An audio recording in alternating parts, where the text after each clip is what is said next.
किसी को पाने की इच्छा इतनी स्ट्रांग हो सकती है कि वो सामने वाले के लिए दर्द और खुद के लिए पश्चाताप करने का कारण बन जाए। Hello everyone, welcome back to my channel, The Literature Room by Sonu. I am your mentor Sonu Rathore and I welcome you all in today's second and last part of our drama Chandalika, written by Rabindranath Tagore.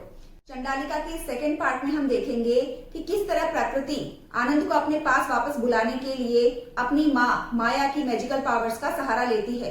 उन magical powers के प्रभाव में आके जैसे जैसे आनंद उसके पास आता जाता है और कष्ट सहन करता जाता है, वैसे वैसे प्रकृति को अपनी गलती का एहसास होने लगता है। तो आइए समझते हैं डिजायर, पेन, गिल्ट और स्पिरिचुअल फ्रीडम की इस स्पेशल जर्नी को। Here we are starting our part second of Chandalika with scene 4. As we have already studied scene first, second and third in part 1 of Chandalika drama.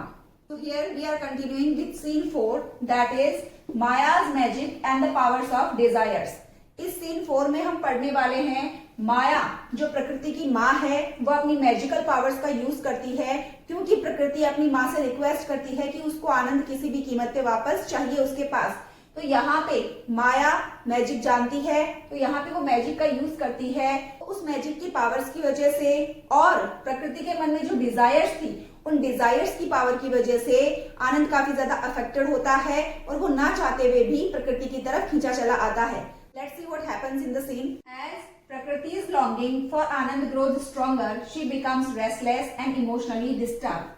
अब इस scene में हम देखते हैं कि प्रकृति की जो इच्छाएं हैं आनंद को वापस पाने की, अपने पास बुलाने की, उसके पास जो कुछ भी था वो सारी चीजें आनंद के चरणों में सेक्रीफाइस करने की, सरेंडर कर देने की, तो ये उसकी जो डिजायर है ये लॉन्गिंग और ज्यादा स्ट्रॉन्गर होती जाती है और अब वो काफी ज्यादा ईगर हो जाती है, रेस्टलेस हो जाती है, काफी उतावली हो जाती है और भावनात्मक रूप से काफी डिस्टर्ब भी रहने लग जाती है।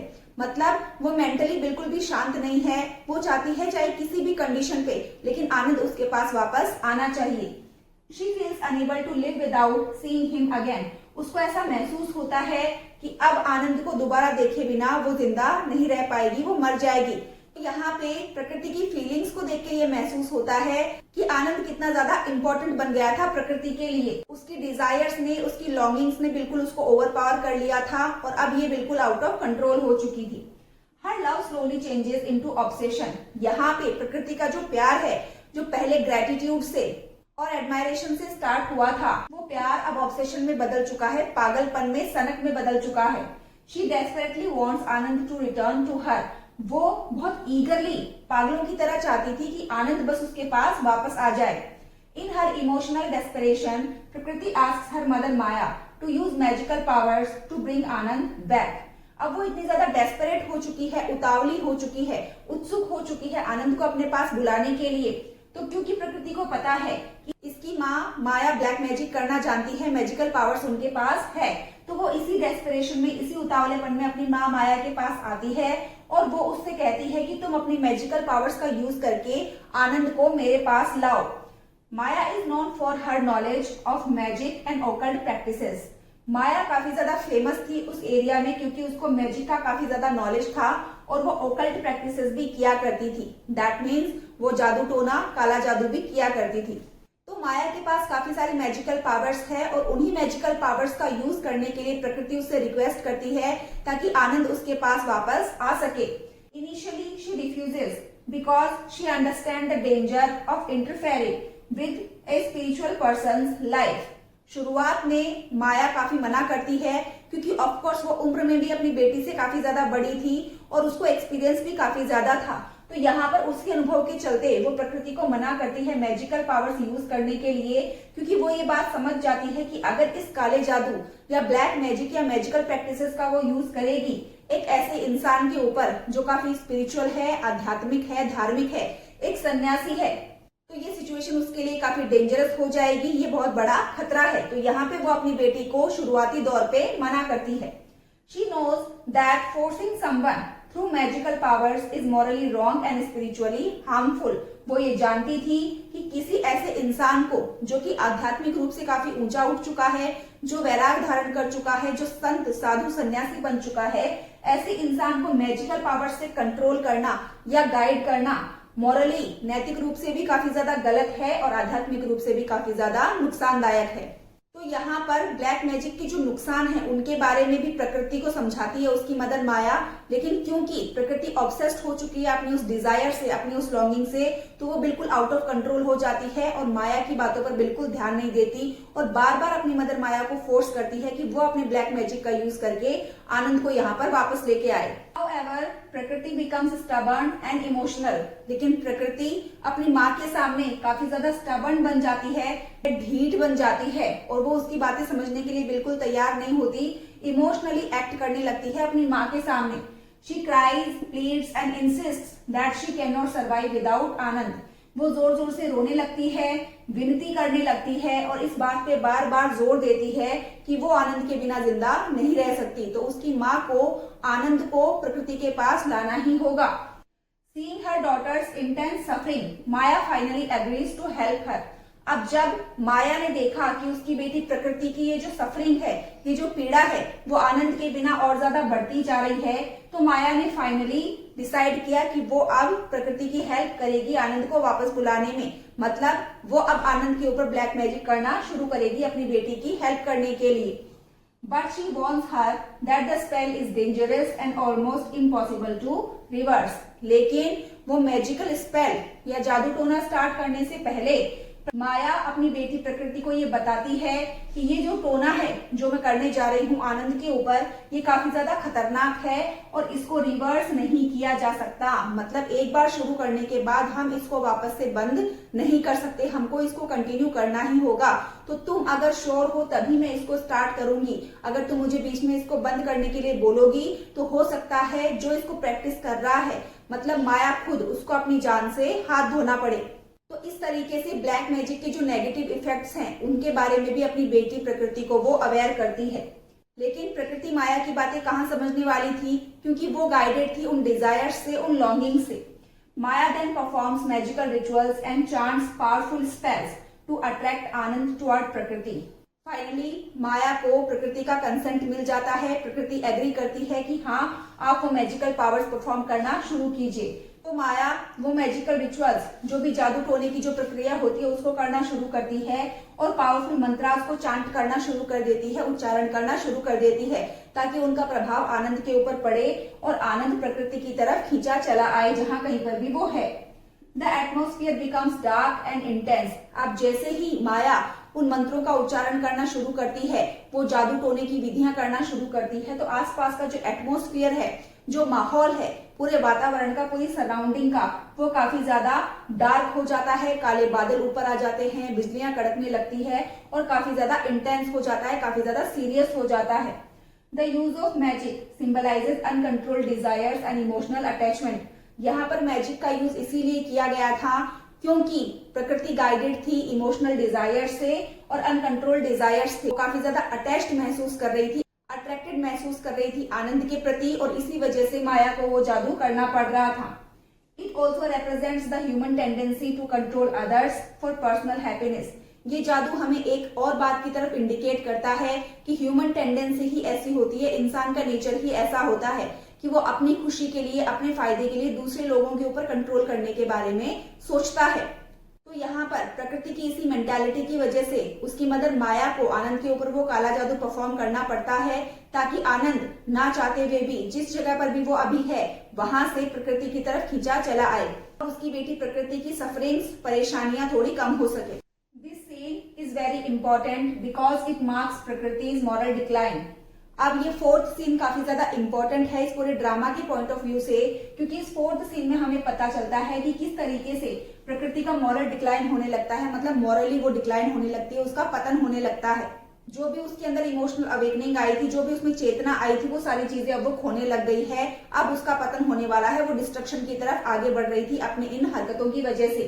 Earlier her emotional awakening had given her self respect, but now her selfish desire begin to overpower her wisdom।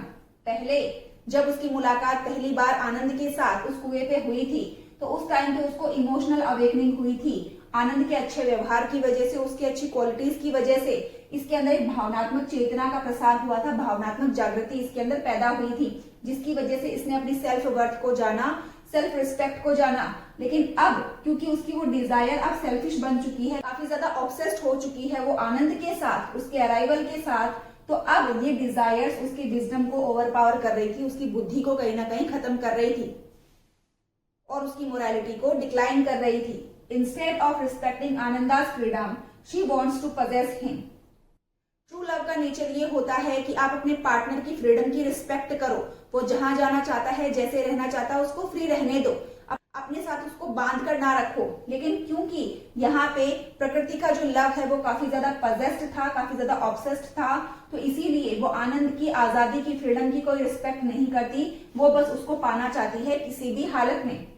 Tagore wants to show here how uncontrolled attachment can become destructive and dangerous। यहाँ पे प्रकृति के example से इस fourth scene के द्वारा टैगोर हमें ये बताना चाहते हैं कि किस तरीके से कभी कभी हमारा अटैचमेंट जो कि अनकंट्रोल्ड हो जाता है, आउट ऑफ कंट्रोल हो जाता है, जब हम सामने वाले को पजेस करने की कोशिश करते हैं, उसके ऊपर अधिकार करने की कोशिश करते हैं, तो ऐसा अटैचमेंट या ऐसा लगाव, ऐसा प्रेम काफी ज्यादा डिस्ट्रक्टिव हो जाता है और ये काफी खतरनाक हो जाता है। इसमें या तो सामने वाले का या आपका खुद का डिस्ट्रक्शन होना, विनाश होना निश्चित है।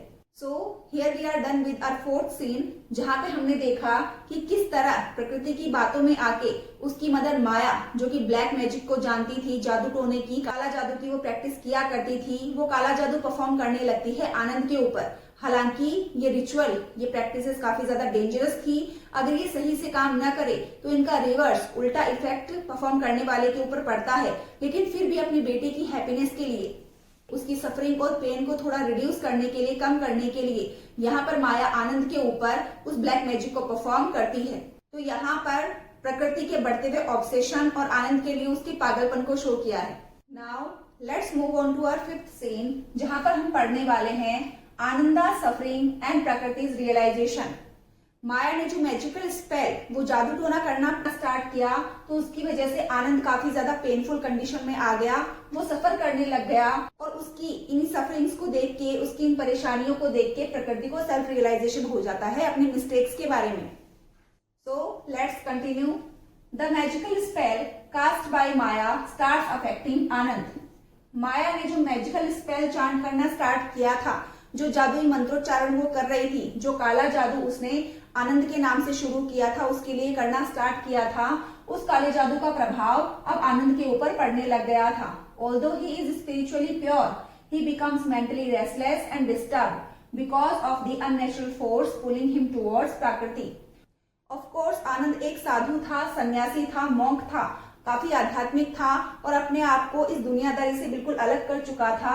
इतना स्पिरिचुअली प्योर होने के बावजूद भी वो इस काले जादू के प्रभाव की वजह से दिमागी तौर पे काफी ज्यादा रेस्टलेस हो जाता है, उतावला हो जाता है, ईगर और एक्साइटेड हो जाता है और मेंटली काफी ज्यादा डिस्टर्ब हो जाता है।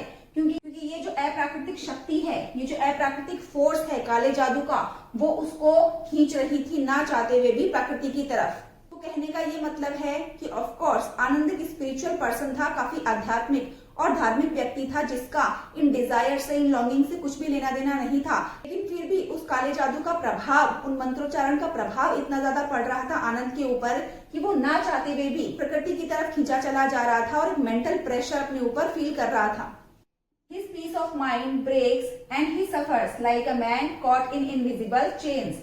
उसके दिमाग की जो शांति है वो भंग हो जाती है, मतलब मेंटली आनंद काफी ज्यादा डिस्टर्ब महसूस करने लग जाता है और वो इस तरह तड़पने लगता है जिस तरीके से कोई आदमी तड़पता है जिसको ऐसी चेन्स में बांधा गया हो जो चेन्स बाकी लोगों को विजिबल नहीं है। अब ना दिखने वाली बेड़ियों के अंदर अगर किसी को जकड़ दिया जाए तो वो किस तरह तड़पेगा, किस तरह सफर करेगा, वैसी ही कंडीशन आनंद की हो गई थी उस काले जादू के प्रभाव की वजह से। He is shown wandering like one possessed। आनंद को यहाँ पर इस तरीके से दिखाया गया है कि वो ऐसे भटक रहा था जंगलों के अंदर, रास्तों के ऊपर, प्रकृति के पास वापस आने के लिए, जैसे कि कोई ऐसा इंसान भटकता है जिसके ऊपर पूरी तरह कंट्रोल कर लिया गया हो, पूरी तरह किसी के प्रभाव में आ गया हो। मतलब आनंद अब अपने स्टेट ऑफ माइंड में नहीं है, उसकी थिंकिंग का, उसकी किसी भी चीज का उसकी बॉडी के ऊपर, उसकी माइंड के ऊपर कोई भी कंट्रोल नहीं है, बस वो उन मैजिकल पावर से गाइड हो रहा है, कंट्रोल हो रहा है। He suffers greatly, वो काफी बुरे तरीके से परेशान होने लगता है, पीड़ित होने लगता है उस काले जादू की वजह से। When प्रकृति sees Anand in this painful condition, in magical mirror she feels deep guilt and shock. जब प्रकृति को उसकी मदर माया एक मैजिकल मिरर देती है, क्योंकि माया वहां पर जो भी काले जादू की प्रैक्टिसेस कर रही थी उनका क्या प्रभाव पड़ रहा है आनंद के ऊपर, और आनंद किस तरह से तड़प रहा है प्रकृति के पास वापस आने के लिए और कैसे अपनी जर्नी कंटिन्यू कर रहा है, वो सारी की सारी चीजें उस मैजिकल मिरर के अंदर देखी जा सकती थी। तो माया ने प्रकृति को वो मैजिकल मिरर दिया ताकि वो अपने इस काले जादू की प्रोग्रेस को देख सके कि क्या ये काला जादू वाकई में आनंद के ऊपर प्रभाव डाल रहा है या नहीं डाल रहा। इसी मैजिकल मिरर के अंदर प्रकृति देखती है कि आनंद काफी ज्यादा पेनफुल, काफी दर्दनाक कंडीशन में है, और उसकी ऐसी हालत देख के प्रकृति को काफी ज्यादा गिल्ट महसूस होती है, काफी आत्मग्लानि, पछतावा महसूस होता है, और वो आनंद की ऐसी कंडीशन देख के बिल्कुल शॉक हो जाती है, क्योंकि उसने ऐसा बिल्कुल भी एक्सपेक्ट नहीं किया था। ब्लैक मैजिक या काले जादू के ऐसे रिजल्ट्स निकलेंगे, ऐसा उसने कभी भी नहीं सोचा था। She was repenting over her actions. अब प्रकृति को अपनी हरकतों के ऊपर काफी पछतावा महसूस हो रहा था, वो काफी गिल्ट महसूस कर रही थी, ग्लानि महसूस कर रही थी। The man who once represented peace, compassion and spiritual purity is now suffering because of Prakriti's selfish desires. तो यहाँ पे आनंद जो पहले कभी सिंबल हुआ करता था शांति का, स्नेह का और आध्यात्मिक शुद्धता का, क्योंकि उसने ये सारे संदेश कुएं के पास प्रकृति के सामने सुनाए थे, उसकी बातों से उसकी ये सारी क्वालिटीज वहां पे साफ साफ दिखाई दे रही थी। तो आनंद जो इन सारी क्वालिटीज का सिंबल हुआ करता था, प्रतीक हुआ करता था, वो अब सफर कर रहा था मेंटली और फिजिकली, क्योंकि वो प्रकृति के सेल्फिश डिजायर का शिकार बन चुका था। प्रकृति भी पहले इस बात से बिल्कुल अनअवेयर थी कि उसका ये जो ऑब्सेशन है वो बिल्कुल सेल्फिश हो चुकी है। She seeing his painful state, realizes that true love cannot bring pain and suffering to another person. अब जैसे वो उस जादुई मिरर के अंदर देख रही थी आनंद की डिग्रेडिंग फिजिकल कंडीशन को, तो उसको रियलाइज होता है कि अगर आपका प्यार सच्चा है, अगर आपका लव ट्रू है, तो आपका प्यार सामने वाले पार्टनर के पास दुख और परेशानियां नहीं लेकर आ सकता। तो अगर प्रकृति के प्यार की वजह से आनंद को फिजिकली और मेंटली टॉर्चर होना पड़ रहा है, सफर होना पड़ रहा है, पेन को फील करना पड़ रहा है, तो यहाँ पर उसका ये लव बिल्कुल भी ट्रू लव नहीं है। प्रकृति को ये बात रियलाइज हो जाती है। This realisation becomes a major turning point in Prakriti's emotional journey. तो इस पूरे चैप्टर के अंदर प्रकृति की ये जो इमोशनल जर्नी चल रही है, इसके अंदर बहुत ही बड़ा टर्निंग पॉइंट आता है, क्योंकि इस चैप्टर में पहली बार जब उसकी मुलाकात आनंद के साथ हुई थी उस कुएं के पास, तो वहां पर प्रकृति को इमोशनल ज्ञान मिला था, इमोशनल अवेकनिंग हुई थी, जिसकी वजह से उसको अपनी सेल्फ वर्थ, सेल्फ रिस्पेक्ट के बारे में पता चला था। लेकिन यहाँ पे इन रियल टर्म्स दूसरी बार उसकी लाइफ में अवेकनिंग होगी, और वो ही उसका रियल ट्रांसफॉर्मेशन होगा, और वो अवेकनिंग स्पिरिचुअल अवेकनिंग होगी, जो इस रियलाइजेशन से होगी कि उसने अपने इस सेल्फिश डिजायर, सेल्फिश लव के चक्कर में आनंद को कितना ज्यादा टॉर्चर किया है, परेशान किया है। She understands that her love has become possessive and selfish. उसको महसूस हो जाता है आनंद की ऐसी कंडीशन देख के कि प्रकृति का जो प्यार है वो काफी ज्यादा पजेसिव हो चुका है, वो सामने वाले के ऊपर कंट्रोल करना चाहता है और काफी ज्यादा स्वार्थी हो चुका है। Earlier she wanted respect and acceptance, but now she tried to imprison another person emotionally. Chandalika drama के स्टार्टिंग में जब पूरी सोसाइटी, पूरा समाज प्रकृति को अनटचेबल कंसीडर किया करता था, इंफीरियर महसूस करवाया करता था, उस टाइम प्रकृति की डिमांड सिर्फ इतनी थी कि उसको रिस्पेक्टेड महसूस करवाया जाए, सोसाइटी भी उसको एक्नॉलेज करे, उसको एक्सेप्ट करे एक नॉर्मल ह्यूमन बीइंग की तरह। लेकिन अब प्रकृति ने ना चाहते हुए भी जो क्राइम कर दिया था, वो क्राइम काफी ज्यादा बड़ा था, क्योंकि उसने भावनात्मक रूप से किसी इंसान को कैप्चर करने की कोशिश की थी, बंदी बनाने की कोशिश की थी, कंट्रोल करने की कोशिश की थी। So here we are done with scene 5th also. यहाँ पर हमने देखा कि किस तरह प्रकृति अपनी माँ के द्वारा ऑफर किए हुए उस मैजिकल मिरर के अंदर आनंद की सफरिंग्स को, परेशानियों को, प्रॉब्लम्स को और पेन को विटनेस करती है, और उसको विटनेस करने की वजह से ये रियलाइज हो पाता है कि वाकई प्रकृति का प्यार काफी ज्यादा सेल्फिश हो चुका है, पजेसिव हो चुका है, जहां पर वो अपने पार्टनर की फ्रीडम की रिस्पेक्ट नहीं करती। वो अपने पार्टनर आनंद को बिल्कुल अपने कंट्रोल में लाना चाहती है। यही सेल्फ रियलाइजेशन उसको लेके जाता है स्पिरिचुअल अवेकनिंग की तरफ। आनंद हिमसेल्फ रिमेन्स स्पिरिचुअली काम डिस्पाइट हिज सफरिंग। कोर्स माया के काले जादू के प्रभाव की वजह से आनंद काफी ज्यादा सफर कर रहा था, लेकिन फिर भी इस सफरिंग की स्टेट में भी वो आध्यात्मिक रूप से अपने आप को काफी शांत, काम एंड क्वाइट रखने की कोशिश कर रहा था। His purity and spiritual strength make Prakriti realize the difference between attachment and genuine spiritual compassion. इतनी प्रॉब्लम्स, सफरिंग और टॉर्चर के बाद भी आनंद के अंदर जो प्योरिटी थी, जो शुद्धता थी और आध्यात्मिक शक्ति थी, उसकी वजह से प्रकृति साफ साफ देख पा रही थी वो बहुत बड़ा डिफरेंस, वो बहुत बड़ा अंतर जो उन दो लोगों के बीच में होता है, जिनमें से एक इंसान इस वर्ल्ड से अटैच है और जबकि दूसरा इंसान अपने आप को स्पिरिचुअली गॉड को सरेंडर कर चुका है। तो यहाँ पर आनंद जो है वो गॉड के सामने सरेंडर कर चुका था, अपने आप को स्पिरिचुअली गॉड से कनेक्टेड था। तो यहाँ पर उसकी स्ट्रेंथ और पावर देख के प्रकृति काफी ज्यादा शॉक हो जाती है। प्रकृति कंसाइंस अवेकन्स, उसके इस स्टेट को देख के प्रकृति की अंतरात्मा जाग उठती है। She feels ashamed of her actions and begins to understand the true meaning of freedom and love. वो काफी ज्यादा शर्मिंदा महसूस करती है अपनी हरकतों पे और वो समझ जाती है कि सच्चे प्यार का मतलब होता है सामने वाले को बिल्कुल फ्री रखना, उसको कंट्रोल ना करना। तो यहाँ पे वो आजादी का और सच्चे प्यार का मतलब समझ जाती है। Tagore beautifully shows that love without freedom becomes selfishness. यहाँ पे प्रकृति और आनंद के एग्जाम्पल के थ्रू टैगोर ने बहुत ही ब्यूटीफुली हाईलाइट किया है हमारे सामने एक फैक्ट, जो ये है कि एक ऐसा प्यार जिसमें आजादी ना हो, फ्रीडम ना हो, तो वो सेल्फिशनेस बन जाता है, स्वार्थ बन जाता है, वो प्यार प्यार नहीं रहता।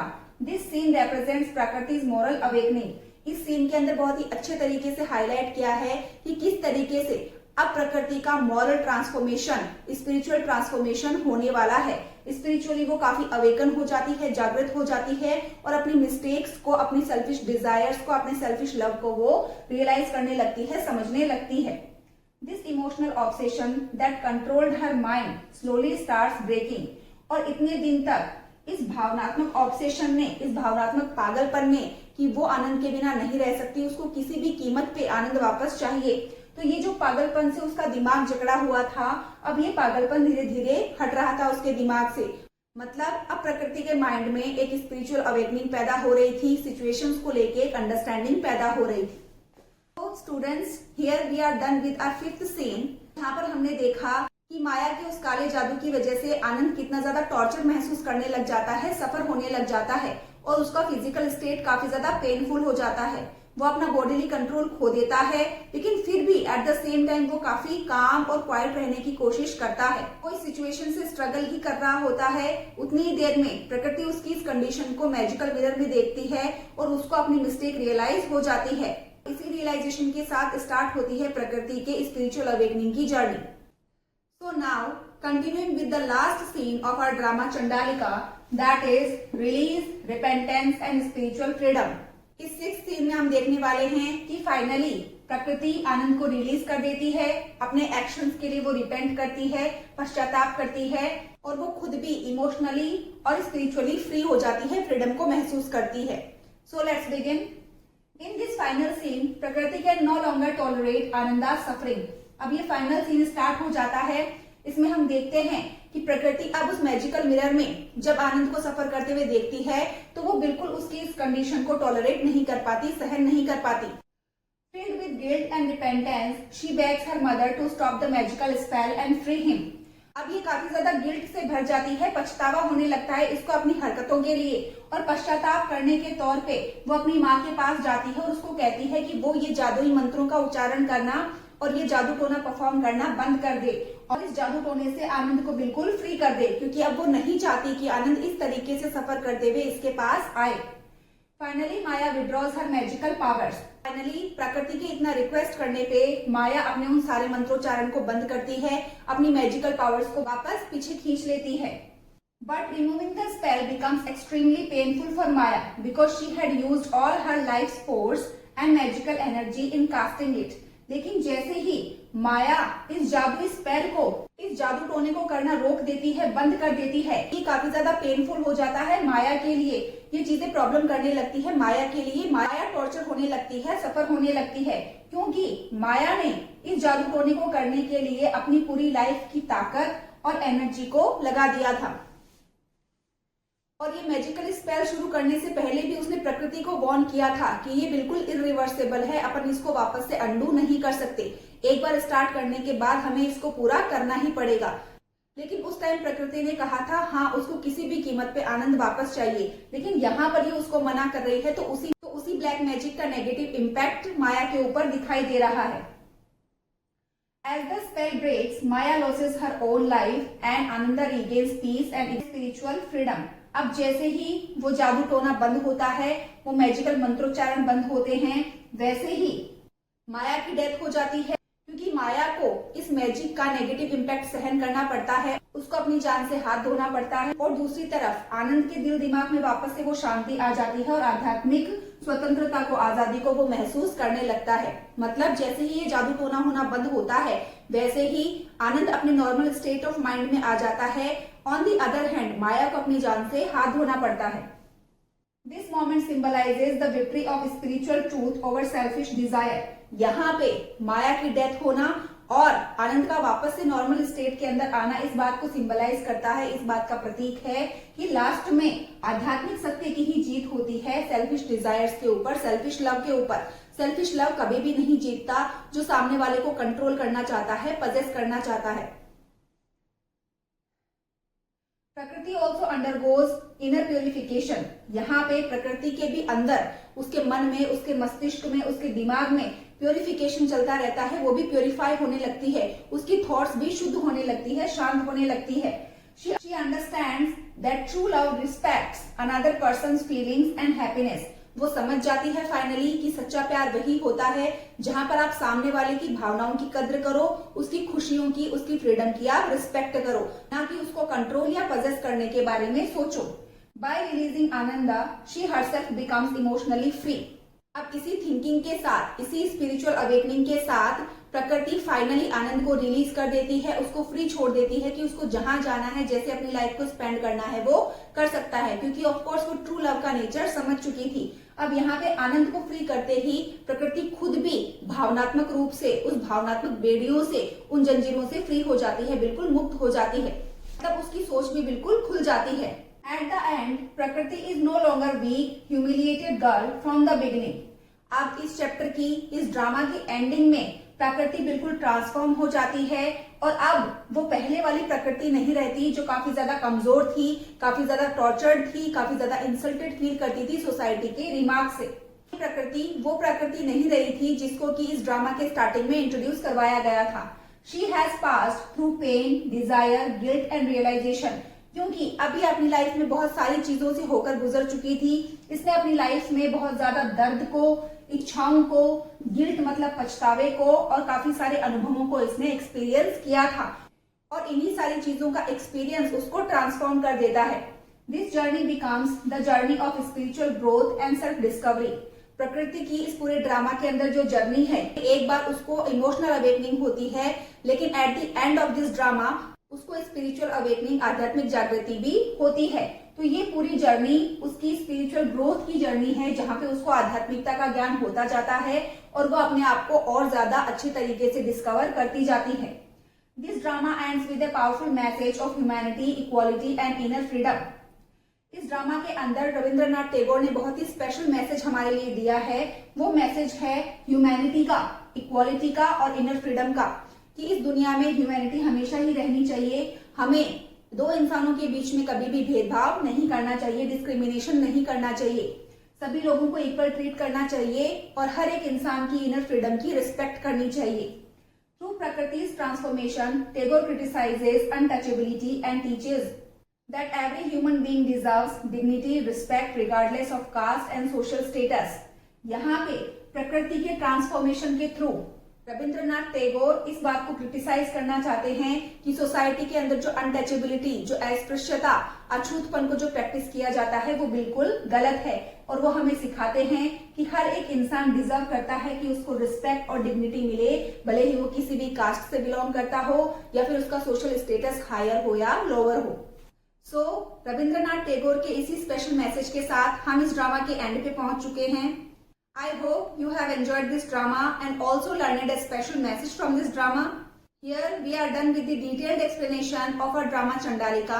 We will meet you in our next video with some special questions that are important from 12th board exams point of view. So stay tuned with us, and if you find this video helpful, don't forget to share, subscribe and like. Thank you very much.